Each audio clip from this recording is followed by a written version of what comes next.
അപ്പം നിങ്ങൾ ഇതുവരെ കണ്ടുകൊണ്ടിരുന്നത് നമ്മുടെ MP സ്റ്റോർ കടമ്പോടാണ്. MP സ്റ്റോർ കടമ്പോട് എല്ലാവർക്കും കടമ്പോട് പന്തല്ലൂർ, തെക്കുംപാട്, മില്ലുംപടി, ഇങ്ങനെയുള്ള ഈ മുടിക്കോട്, പന്തല്ലൂർ ഈ ഭാഗത്തൊക്കെ എല്ലാവർക്കും സുപരിചിതമായ കടയാണ്.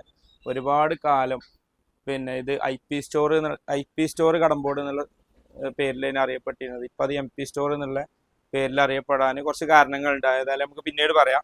എന്തായാലും ഇപ്പം MP സ്റ്റോർ കടമ്പോടാണ്. നമ്മുടെ അഞ്ജന സാലിയാണ് ഇവിടുത്തെ കൈകാര്യങ്ങളൊക്കെ ചെയ്യുന്നത്. അപ്പോൾ ഇവിടുത്തെ ഓഫറുകളാണ് നമ്മൾ പറയാൻ പോണത്. മിൽമൻ്റെ നെയ്യ് 500 മിൽമ നെയ്യ് 349 രൂപക്കാണ് നമ്മൾ കൊടുക്കുന്നത്. 370 രൂപ MRP ഉള്ള 100 രൂപ വരുന്ന പെപ്സി 7up നമ്മൾ കൊടുക്കുന്നത് 89 രൂപക്കാണ്. അതുപോലെ തന്നെ വാഷിങ്ങിൻ്റെ എല്ലാം ആണിയത് അല്ലേ, വാഷിങ്ങിൻ്റെ ലിക്വിഡ് നമ്മൾ കൊടുക്കുന്നത് 89 രൂപക്കാണ് 1 ലിറ്ററിൻ്റെ കേട്ടോ. ഇതൊക്കെയാണ് ഇവിടെ കടമ്പോടത്തെ ഓഫർ. അപ്പോൾ പരമാവധി എല്ലാവരും വീഡിയോ ഫുള്ളായിട്ട് കാണുക. അതുപോലെ തന്നെ സബ്സ്ക്രൈബ് ചെയ്യാലൊക്കെ സബ്സ്ക്രൈബ് ചെയ്ത് ഒന്ന് പിന്തുണ തരിക. ഓക്കെ.